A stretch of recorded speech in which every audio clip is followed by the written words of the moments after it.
İngiloylar əsasən Qax, Zaqatala və Balakən rayonlarında yaşayırlar. Onların az bir hissəsi Türkiyə və Gürcüstanda məskunlaşır.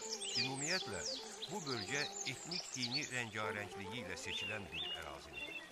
Tarixçilərin yazdığına görə İngiloyların dili Gürcü dilinə yaxın olduğu üçün onları bəzən Gürcüdən dönmə hesab edirlər.